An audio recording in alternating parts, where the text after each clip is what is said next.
warahmatullahi wabarakatuh. Perkenalkan, nama saya Desi Ulansari. Saya mahasiswa STI Darul Palah program studi PGNI semester 4. Baik, di sini saya akan menyampaikan tugas akhir mata kuliah Psikologi Pendidikan Islam.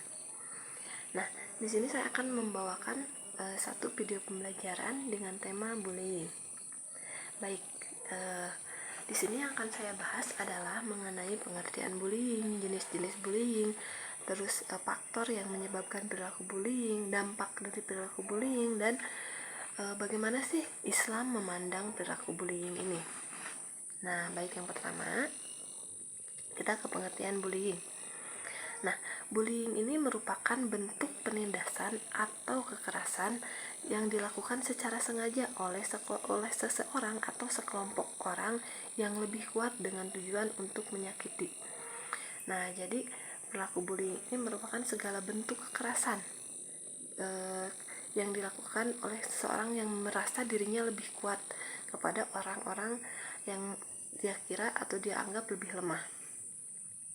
Nah, perilaku bullying ini bisa terjadi seperti yang sudah saya jelaskan di awal, bahwa perilaku bullying ini bisa terjadi di mana saja, baik itu di lingkungan sekitar, di lingkungan pendidikan formal maupun di lingkungan pendidikan non formal.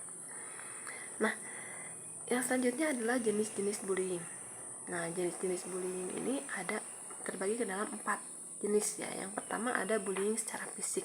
Bullying secara fisik ini merupakan jenis bullying yang dilakukan langsung ke fisik korban, seperti misalnya melukai atau memukul, menendang, meludahi.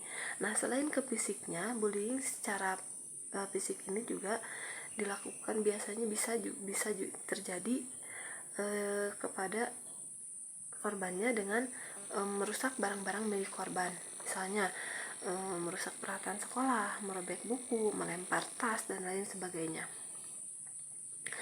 Nah, selain bullying secara fisik, yang kedua ada bullying secara verbal atau bullying secara lisan. Bullying secara lisan ini yakni jenis bullying yang dilakukan melalui lisan, seperti contohnya mengejek, mengolok-olok, menghina, atau bahkan mungkin mengganti nama panggilan seseorang. Nah, namun yang harus kita perhatikan adalah bullying secara lisan ini justru lebih berbahaya daripada bullying secara fisik, karena bullying secara verbal atau bullying secara lisan ini dapat melukai psikis atau psikologis atau kejiwaan korbannya, sehingga dampaknya bisa lebih buruk daripada bullying secara fisik. Nah, yang ketiga ada bullying secara sosial. Nah, bullying secara sosial ini merupakan jenis tindakan bullying yang dilakukan dengan tujuan untuk merusak citra atau nama baik seseorang di ranah sosial.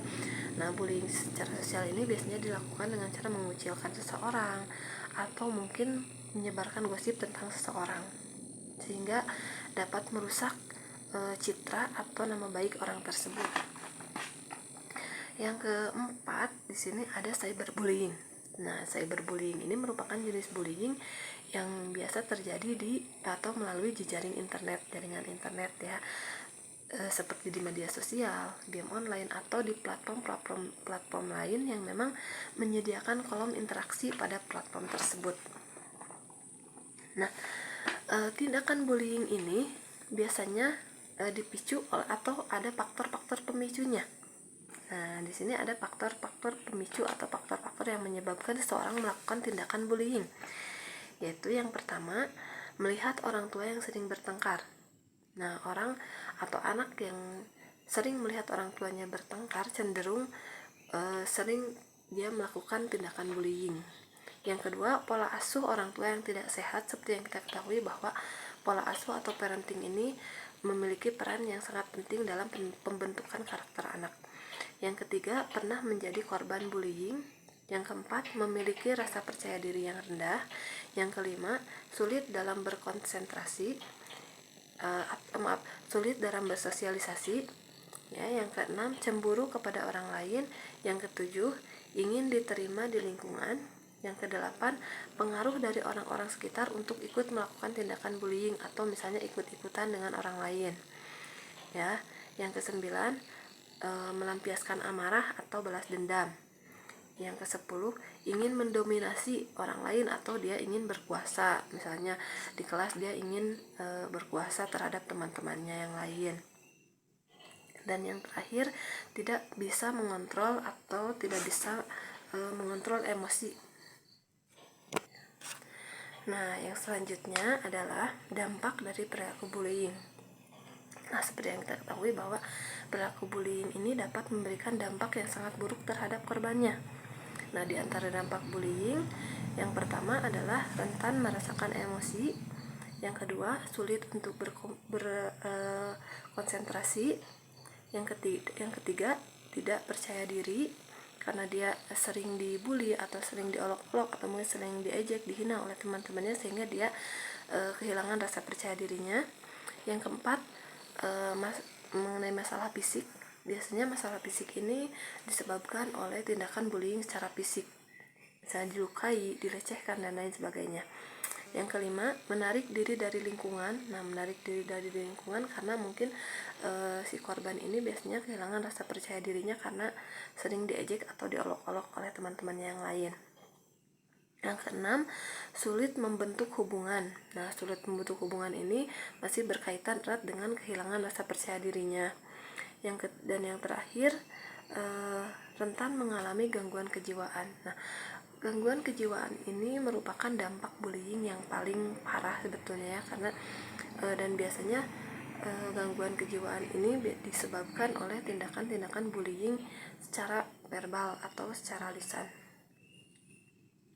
Nah, sekarang yang ingin saya bahas adalah mengenai bagaimana sih Islam memandang perilaku bullying ini. Nah, sudah sangat jelas ya, perilaku bullying ini merupakan tindakan yang sangat buruk sehingga atau tindakan yang sangat tercela dalam Islam. Nah, seperti dalam Al-Quran, surat Al-Hujurat ayat 11, Islam mengutuk perilaku bullying. Nah, di sini saya akan bacakan artinya ya dari surat Al-Hujurat ayat 11 yang artinya, hai orang-orang yang beriman, janganlah satu kaum mengolok-olok kaum yang lain, karena boleh jadi mereka yang diperolok-olok itu lebih baik dari mereka yang mengolok-olok, dan janganlah pula wanita-wanita mengolok-olok wanita-wanita yang lain, karena boleh jadi wanita-wanita yang diperolok-olok itu lebih baik dari wanita-wanita yang mengolok-olok, dan janganlah kamu mencela dirimu sendiri.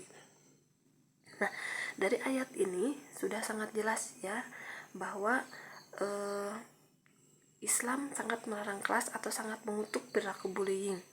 Dan Islam juga mengharamkan perilaku bullying karena perilaku bullying ini dapat merusak citra atau nama harkat martabat manusia. Ya, jadi Islam dalam hal ini Islam sangat mengharamkan ya, karena perilaku bullying ini merupakan salah satu tindakan zalim ya kepada orang lain. Nah, yang selanjutnya adalah cara mengatasi perilaku bullying. Nah, perilaku bullying ini bisa terjadi di mana saja, kapan saja, kepada siapa saja. Nah, sehingga perlu adanya kolaborasi dari lingkungan keluarga dan lingkungan sekolah atau lingkungan lembaga pendidikan untuk mengatasi perilaku bullying ini. Nah, yang pertama keluarga. Kenapa sih harus dari keluarga dulu? Karena keluarga atau terutama orang tua merupakan orang-orang yang paling dekat dengan anak, dan keluarga dan orang tua itu merupakan elemen utama dalam pembentukan karakter anak. Sehingga lingkungan keluarga yang baik biasanya cenderung akan membentuk karakter anak yang baik pula. Yang kedua adalah sekolah. Maraknya kasus perundungan yang terjadi di lingkungan sekolah, baik secara verbal maupun non-verbal, membuat pihak sekolah harus mampu mengenali, mengidentifikasi, serta menangani perilaku tersebut. Dalam hal ini, semua pihak harus mampu bekerja sama agar bisa mencegah perilaku bullying yang terjadi di lingkungan sekolah. Dalam proses pembelajaran di sekolah harus berorientasi pada pendidikan karakter. Guru harus mampu membentuk kepribadian siswa agar membentuk pribadi yang baik atau pribadi yang positif. Nah, jadi untuk mengatasi perilaku bullying ini harus ada kolaborasi antara pihak orang tua dan pihak sekolah atau pihak pendidikan non formal lainnya, tempat si anak itu belajar. Nah, baik, mungkin hanya itu yang dapat saya sampaikan. Terima kasih. Assalamualaikum warahmatullahi wabarakatuh.